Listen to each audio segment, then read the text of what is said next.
সম্মানিত সুধীভাজন, মুসলিয়ানে কেরাম, এলাকাবাসী, সম্মানিত এই মসজিদের এই সমাজের সভাপতি সাহেব, সম্মানিত সেক্রেটারি সাহেব, কেশিয়ার মহোদয়, সম্মানিত কমিটি মহোদয়, সম্মানিত এলাকাবাসী, সম্মানিত মুসলিয়ানে কেরাম, সম্মানিত দূর দূরান্ত থেকে আগত স্বাগত হযরত উলামায়ে কেরাম, মাদ্রাসা তালিবুল ইলম এবং হুফাজে কেরাম, মুফতিয়ানে কেরাম, আমরা যারা এখানে একত্র হয়েছি, আমরা সবাই এক বাক্যে আল্লাহর শুকরিয়া আদায় করি।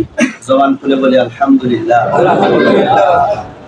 দরুদ ও সালাম পাঠ করছি অগ্র মানবতার মুক্তির সনদ, যেনার কারণে আমরা উত্তম জাতি হয়ে পৃথিবীর জমিনে আসতে পেরেছি। তেনার জন্য সকলে অন্তরের স্থল থেকে ভালোবাসা হৃদয় নিয়ে দরুদ ও সালাম পাঠ করছি। জবান খুলে বলি সাল্লাল্লাহু আলাইহি ওয়াসাল্লাম। আমরা সবাই আল্লাহর বান্দা, কি বলেন ঠিক না? আমরা সবাই আবার নবীর উম্মত, কি বলেন ঠিক কিনা? একটু 10 মিনিট সময় দিবেন, আমি কোরআন সুন্নাহ থেকে দেখা দেব যে বিষয় নিয়ে আমাদের এই সমাজে বিভিন্ন মুখী কথা চলতেছে।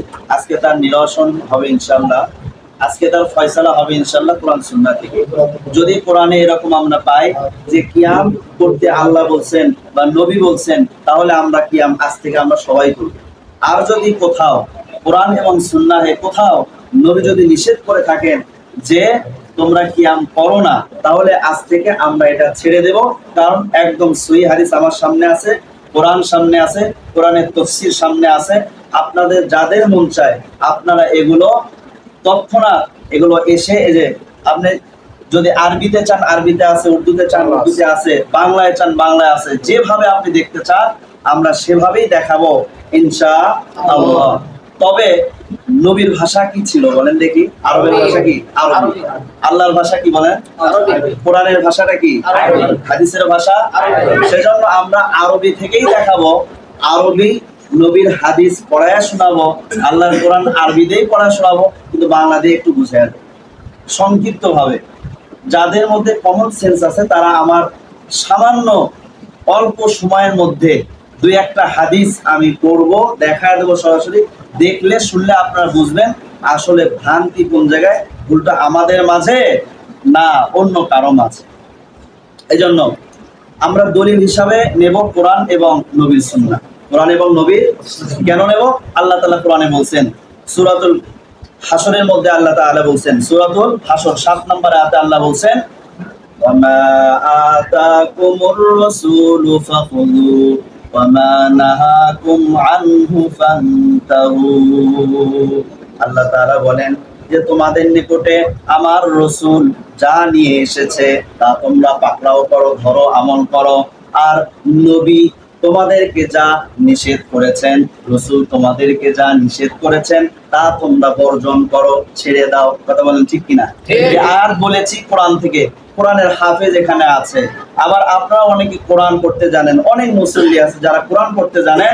সূরাতুল হাশরটা খুলবেন, 7 নম্বর আয়াত বের করবেন মোবাইলে, বাংলা কোরআন এটা ডাউনলোড করে 7 নম্বর আয়াতে আল্লাহ কি বলছেন শুধু বাংলা অনুবাদটা পড়ে দেখবেন আমার এই কথাটার সাথে মিল আছে না নাই।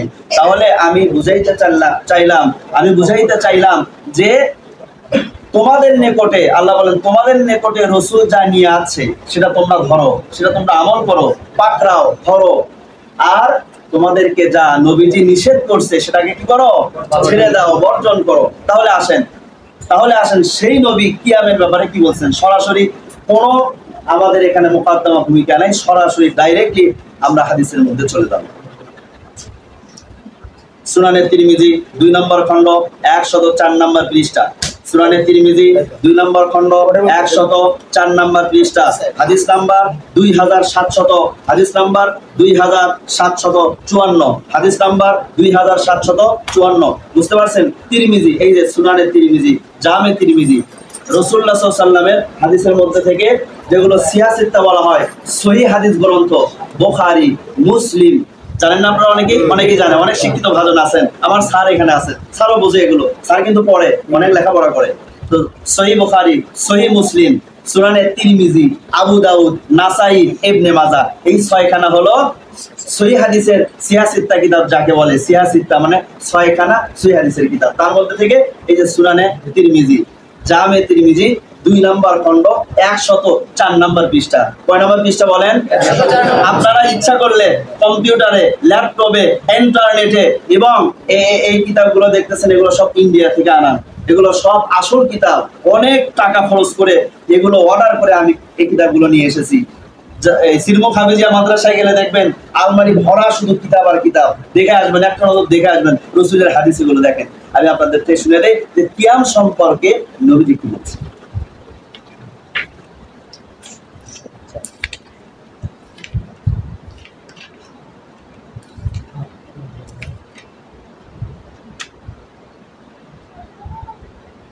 এই যে 2754 নম্বর হাদিস, 2754 নম্বর হাদিস।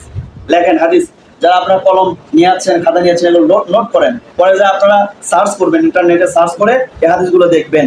আমি যে অনুবাদ করি এটার সাথে মিলাবেন। ভিডিও হচ্ছে, এগুলো ইউটিউবে যাবে, ফেসবুকে যাবে, মিলাই দিবেন। আমি কোনো মিথ্যা কথা বললাম না, বানোয়াট কথা বললাম না, নিজের বাপ দাদার কথা বললাম, এটা সরাসরি রাসূলের সুন্নাহ হাদিস থেকে বলতেছি।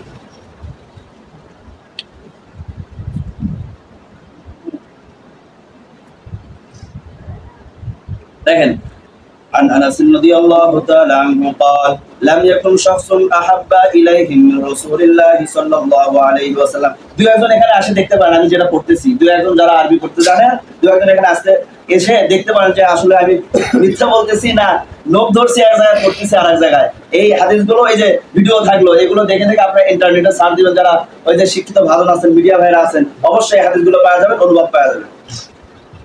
عن أنس رضي الله تعالى عنه قال لم يكن شخص أحب إليه من رسول الله صلى الله عليه وسلم وكانوا إذا رأوه لم يقوموا لما يعلمون من كراهيته لذلك هذا حديث حسن صحيح।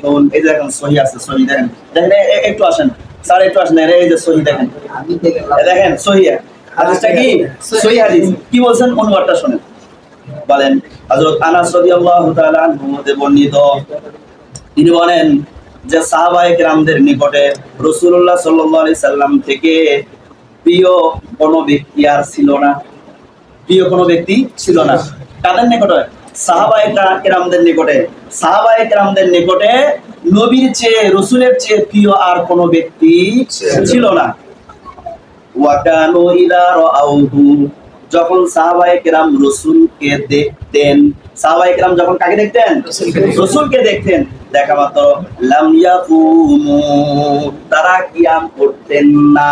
লাম ইয়াকুমু, তারা কিয়াম করতেন না।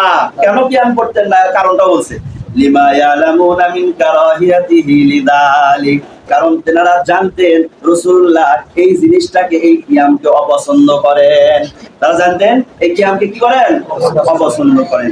আচ্ছা আসেন, এখন এটা দেখলাম এই যে সুনান তিরমিজি থেকে সরাসরি হাদিস পড়া আপনাদেরকে শোনায়া দিলাম। তাহলে এই হাদিস থেকে কি বুঝলাম? রাসূলুল্লাহর জন্য সাহাবায়ে কেরাম কিয়াম করতেন না করতেন না? করতেন না। কথা বলেন, করতেন না। কারণ কি? নবীজি এটাকে অপছন্দ করেন। কি করেন? নবীজি এটাকে অপছন্দ করেন। এখন আসেন দ্বিতীয় নাম্বার দলিল আপনাদেরকে দেখাইবো। দেখেন এই সুনানে তিরমিজি 2 নাম্বার খণ্ড 104 নাম্বার পেজে কেউ উঠবেন না, মেহেরবানি করে কেউ উঠবেন না। যদি কেউ ওঠেন তাহলে ভাববো যে আমার কথা আপনার কাছে ভালো লাগছে না, বা আপনি এই সহি কথাগুলো শুনতে রাজি না। কেউ উঠবেন না, মেহেরবানি করে হাজর ডাবা 5টা মিনিট একটু শুনেন, একটু দেখেন কি অবস্থা হয়। কারণ এখান থেকে উঠে যায় কথা শুনবেন না, আমার ব্যাপারে আপনি বিভিন্ন মুখী কথা বলবেন, তাও তো হবে না। আবার শুরু থেকে শেষ পর্যন্ত কথা শুনবেন, আপনার সকল প্রশ্নের উত্তর ইনশাআল্লাহ হয়ে যাবে, ইনশাআল্লাহ হয়ে যাবে। তাহলে সুনানে তিরমিজি 2 নাম্বার খণ্ড 104 নাম্বার পৃষ্ঠা, হাদিস নাম্বার 2755। এই দেখেন, যারা শিক্ষিত ভালো আছেন এখানে এসে দেখতে পারেন। এই যে হাদিস নাম্বার 2755 নম্বর হাদিস। দেখেন কি বলেন। عن أبي مجلس قال خرج معاوية فقال عبد الله بن الزبير وابن صفوان حين رأوه فقال اجلسا سمعت رسول الله صلى الله عليه وسلم يقول من سره أن يتمثل له الرجال قياما। এই যে দেখেন এখানে কি বলছেন? فليتبوأ مقعده من النار। আবি মিজলিস থেকে বর্ণিত। عن أبي مجلس, আবু মিজলিস থেকে বর্ণিত, তিনি বলেন রাজা মুআবিয়া, ভালো করে শুনে একটু, আন আবি মিজলিজ ক্বালা খরাজা মুআবিয়াতু, আবি মিজলিজ থেকে বর্ণিত মুআবিয়া রাদিয়াল্লাহু তাআলা আনহুর নাম শুনছেন নি? মুআবিয়া ইনি সাহাবী। মুআবিয়া রাদিয়াল্লাহু তাআলা আনহু বের হইছেন মুআবিয়া রাদিয়াল্লাহু তাআলা আনহুকে দেখে তখন আব্দুল্লাহ ইবনে জুবায়ের ইবনে সাফওয়ান এই দুজন কি করলেন? হিনা রাআহু, যখন মুআবিয়াকে দেখলেন, যখন কি করলেন? মুআবিয়াকে দেখলেন, দেখা মাত্র কি করলেন? দাঁড়িয়ে গেছেন তারা। কি করছেন? দেখা মাত্র ফাকামা আব্দুল্লাহ ইবনে জুবায়ের ওয়া ইবনে সাফওয়ান হিনা রাআহু, এই যে ফাকামা, এই দুইজন ব্যক্তি দাঁড়িয়ে গেছে, কিয়াম করছে। কিয়ামের অর্থ কি? দাঁড়ানো। কাকে দেখে দাঁড়াইছে? মুআবিয়াকে দেখে দাঁড়াইছে, সম্মানার্থে কি করছে? দাঁড়াইছে। তাহলে একজন সাহাবীকে দেখে সম্মানার্থে কি করছে? দাঁড়াইছে, সেটা বলছে। ফাকামা আব্দুল্লাহ ইবনে জুবায়ের ওয়া ইবনে সাফওয়ান হিনা রাআহু, যখন আব্দুল্লাহ ইবনে জুবায়ের আর ইবনে সাফওয়ান মুআবিয়াকে দেখে দাঁড়িয়ে গেছে, তখন মুআবিয়া কি বলল? ফাকালা ইজলিসা সামিআতু রাসূলুল্লাহ সাল্লাল্লাহু আলাইহি ওয়াসাল্লাম, মানে তোমরা দুইজন বসো। একদম বড় ভাই বলছে বসো। ইজলিসা, যারা সাহিত্য বোঝেন, আরবি সাহিত্য, ইজলিসা না বসো, তোমরা দুইজনে কি করো? বসো। কেন? রাসূলুল্লাহ সাল্লাল্লাহু আলাইহি ওয়াসাল্লাম থেকে আমি শুনেছি, সামিআতু রাসূলুল্লাহ সাল্লাল্লাহু আলাইহি ওয়াসাল্লাম ইয়াকুল, তিনি বলেছেন, মান সাররাহু আইয়াতামাসসালা লাহুর রিজাল কিয়ামান, বলে যে ব্যক্তি আনন্দ উপভোগ করে যে তার জন্য মানুষ কিয়াম করুক। কিয়ামান, এই যে শব্দ দেখেন, কিয়ামান, এই যে কিয়াম আছে, কিয়াম দেখেন, কিয়ামান যারা আরবি জানেন দেখেন, কিয়ামান, যে ব্যক্তি আনন্দ উপভোগ করে, যার জন্য মানুষ মূর্তির ন্যায় কি হয়ে যাক? দাঁড়িয়ে যাক, কিয়াম করুক। ফালইয়াতাবাওয়া মাকাদাহু মিনান নার, সে যেন জাহান্নামে তার ঠিকানা করে নেয়। নাউজুবিল্লাহ বলেন। তাহলে নবী বলেন, দেখেন রাসূলুল্লাহ সহিহ হাদিস, এখান থেকে আমরা বুঝতে পারলাম কি, যেই ব্যক্তি এটা আনন্দ উপভোগ করে যে আমার জন্য মানুষেরা দাঁড়িয়ে যাক, কিয়াম করুক, তাহলে সে যেন তার ঠিকানা কোথায় করে নেয়? তাহলে নবী কি নিজের জন্য জাহান্নাম করে নেবে? নাউজুবিল্লাহ। হ্যাঁ, আচ্ছা, এটা বাদ দিয়ে আমরা আরো দেখি। হ্যাঁ, এরপরে আসেন 3 নাম্বার আরেকটা হাদিস থেকে আমরা জেনে নেব, যেখানে রাসূলুল্লাহ সাল্লাল্লাহু আলাইহি সাল্লাম ডাইরেক্টলি নিষেধ করছেন কিয়াম করতে। সুনানে আবু দাউদ 2 নম্বর খণ্ড 710 নম্বর পৃষ্ঠা। সুনানে আবু দাউদ 2 নম্বর খণ্ড 710 নম্বর পৃষ্ঠা। এই যে দেখেন, সুনানে আবু দাউদ 2 নম্বর খণ্ড 710 নম্বর পৃষ্ঠা। দাও, তাড়াতাড়ি দাও।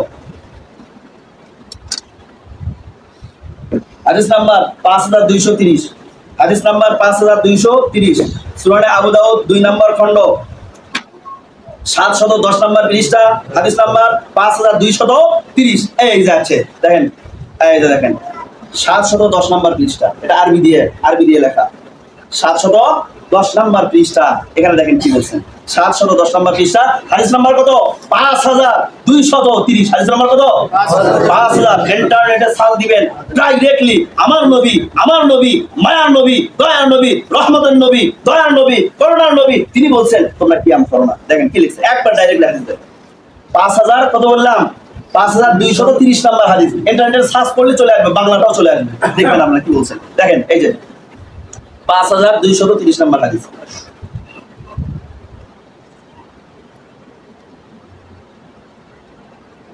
এই যে এখানে, عن أبي أمامة رضي الله تعالى عنه قال خرج علينا رسول الله صلى الله عليه وسلم متوكئا على عصا فقمنا إليه فقال لا تقوموا كما تقوم الأعاجم يعظم بعضها بعضا। দেখেন হযরত আবু উমামা রাদিয়াল্লাহু তাআলা থেকে বর্ণিত, তিনি বলেন নবীজি খরাজা আলাইনা, আমাদের নিকটে আসলেন। কাদের নিকটে আসলেন? যেরকম আপনারা এখানে বসে আছেন, আমি আপনাদের নিকটে আসলাম গোবিন্দগঞ্জ থেকে, তাই না? নামাজ পড়ে আসলাম। এরকম নবীজি ব্যাপারে বলেন আবু উমামা যে নবীজি আমাদের নিকটে আসলো। কার নিকটে? নবীজি আমাদের নিকটে, সাহাবায়ে কেরামদের নিকটে আসলেন। তখন কি বললেন? মুতাওয়াক্কিয়ান আলা আসা, লাঠিতে ভর করে। কাতে ভর করে? কাতে ভর করে? লাঠিতে ভর করে। সাহাবায়ে কেরাম বলেন যে, হযরত আবু উমামা বলেন যে আমাদের নিকটে নবীজি আসলেন। আসার পরে কি হলো দেখেন, ফাকুমনা ইলাইহি, ফাকুমনা, আমরা নবীর সম্মানার্থে দাঁড়িয়ে গেলাম। কুমনা এটা কিয়াম থেকে, হ্যাঁ, কুমনা আমরা নবীর সম্মানার্থে কি করলাম? দাঁড়িয়ে গেলাম। কি করলাম? কিয়াম করলাম। কিয়াম কিয়াম মানে দাঁড়ানো, দাঁড়িয়ে গেলাম, কিয়াম করলাম। সাহাবায়ে কেরাম বলতেছে, হ্যাঁ দেখেন হযরত আবু উমামা বলেন নবীজি যখন আমাদের নিকটে আসলেন, সাহাবায়ে কেরামদের নিকটে আসলেন, তখন আমরা নবীর সম্মানার্থে কি করি? দাঁড়িয়ে যাই। যেরকম একদল ভাই আছে তারা বলে নবীর সম্মানার্থে হুট করে আমরা দাঁড়িয়ে যাই। এটা বলে না কে? নবীর সম্মানার্থে আমরা দাঁড়িয়ে যাই। সেই বিষয়ে নবী কি বলেন? এখন নবীর সামনে সাহাবায়ে কেরাম দাঁড়াইছে, তো নবীজি কি বলছেন দেখেন। ফাকালা লা তাকুমু, ফাকালা নবীজি বললেন লা তাকুমু, তোমরা কিয়াম করো না, তোমরা দাঁড়াও না। লা তাকুমু, তোমরা কিয়াম করো না, তোমরা দাঁড়াও না। তোমরা কিয়াম করো না, তোমরা দাঁড়াও না। এটা কে বললেন? আমাদের নবীজি বললেন। কে বললেন? আমাদের নবীজি। এখন আসেন, কামা তাকুমুল আদিমু ইউআযিমু বা'দুহা বা'দা, যেরকম ভাবে তোমরা পরস্পরে একে অন্যের সম্মানার্থে, পরস্পরে একে অন্যের সম্মানার্থে এই অনারবীরা যেরকম ভাবে দাঁড়িয়ে যায়, কামা কামা তাকুমুল আজিমু, যেরকম ভাবে অনারবরা দাঁড়িয়ে যায়, ইউআযিমু বা'দুহা বা'দান, বলে একে অন্যের সম্মানার্থে যেরকম দাঁড়িয়ে যায়, তোমরা এরকম দাঁড়াও না, দাঁড়াও না, দাঁড়াও না, দাঁড়াও না। সুবহানাল্লাহ বলেন না?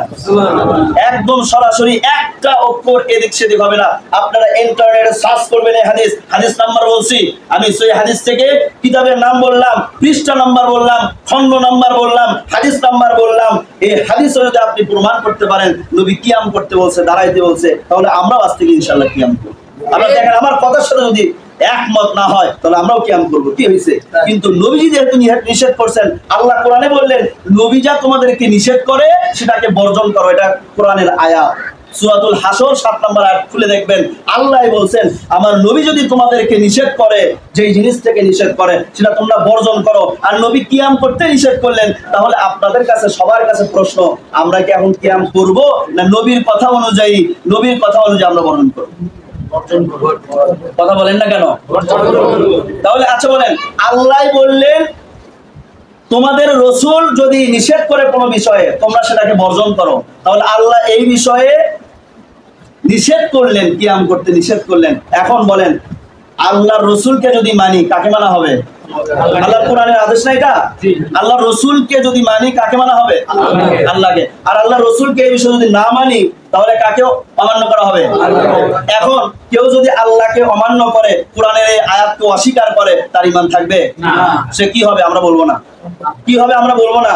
কিন্তু আল্লাহর এই কোরআনের আয়াতকে অস্বীকার করলে তার ঈমান থাকবে? আল্লাহর কোরআনের আয়াতকে একটা হরফকেও যদি কেউ অস্বীকার করে তার ঈমান থাকবে না। তাহলে আল্লাহ বললেন নবী যেটা নিষেধ করছে তোমরা সেটা বর্জন করো। নবী এখানে কিয়ামের ব্যাপারে নিষেধ করলেন, সরাসরি স্পষ্ট হাদিস। তাহলে আমরা এখন যদি সেই নবীর কথাকে অবাকঠিক করে, ফলো না করে, ফলো আপ না করে আমরা যদি এটাকে অমান্য করি, তাহলে কি আল্লাহর সেই কোরআনের আয়াতকে মান্য করা হলো? না হলে কি হবে? আমাদের ঈমানের অবস্থা কি হবে? দেখেন, যেই ভাইয়েরা আমাদের ঈমানকে হরণ করতে চায়, আমাদের ঈমানকে নষ্ট করতে চায়, তাদের হাতে পায়ে ধরে বলবো, ভাই তোমাদের কোনো কোরআনের আয়াত নাই, রাসূলের কোনো হাদিস নাই, এটা তোমাদের বানানো মিলাদ কিয়াম। এই মিলাদটা সৃষ্টি হয়েছে কোথায় জানেন? নবীর যুগে ছিল না, সাহাবীদের যুগে ছিল না, তাবিঈনদের যুগে ছিল না, তাবিঈনদের যুগে ছিল না। এটা এইরকম 600 বছর পরে 604 হিজরিতে এসে আবু সাইদ নামে একজন বাদশা ছিল। আবু সাইদ লিখে রাখেন, ইতিহাসের পাতায় স্বর্ণ অক্ষরে লিখে রাখবেন, আবু সাইদ বাদশা মুজাফফর কাউকারি, তিনি এই 604 হিজরিতে একজন মৌলবী, তার নাম ছিল আবুল খাত্তাব ওমর বিন দিহিয়া, এর মাধ্যমে মিলাদ শুরু করলো। সেটা কি 12ই রবিউল আউয়ালে বছরে একদিন মিলাদ শুরু করলো। কথা কি বুঝাইতে পারছি? কত হিজরি শুরু হলো? 604 হিজরিতে কেবল শুরু হয়। এটা মানুষের বানানো ভাই, এটা মানুষকে মজা দেওয়ার জন্য, আপনাদেরকে আরো একটু ইন্সপায়ার করার জন্য আমি বলবো যে দেখেন, আমরা এ পর্যন্ত যা বুঝলাম, কিয়াম করা কোরআন হাদিসে আছে? যদি করি আল্লাহর কোরআনকে অসম্মান করা হবে না? অমান্য করা হবে না? যে নবী কিয়াম করতে বলছে বা সাহাবায়ে কেরাম কিয়াম করছেন, অথচ আমরা এর এগেইনস্টে পাই নবীজি নিষেধ করছেন কিয়াম করার জন্য, এবং সাহাবায়ে কেরামও এই কিয়ামটা করেন নাই। আল্লাহ তাআলা আমাদের সবাইকে বুঝদান করুন, বলেন আমিন। এই বিষয় যেহেতু হয়েছে, এই বিষয় বললাম। এর চেয়ে আরো অনেক বিষয় আছে যেগুলো সমাজের মধ্যে আছে, আমি একদম সরাসরি কোরআন সুন্নাহ থেকে আপনাদেরকে দেখাই দিতে পারি, কিন্তু সময় নেই। যাই হোক, আমাকে মাফ করবেন এ পর্যন্ত। যেহেতু 10 মিনিটের কথা হয়েছে, একটু 10 মিনিট পার হয়ে গেছে, লেট হয়ে গেছে, আমাকে ক্ষমার দৃষ্টিতে দেখবেন, অবশ্যই আমাকে ভালোবাসার দৃষ্টিতে দেখবেন। কেউ ডিভাইডেড সৃষ্টি করার লক্ষ্যে আমার দিকে দেখবেন না। সবাই ভালোবাসা মহাব্বত নিয়ে আমরা সবাই থাকবো ইনশাআল্লাহ। তবে শোনেন, সমাজের মধ্যে বিশৃঙ্খলা কেউ সৃষ্টি করবেন না।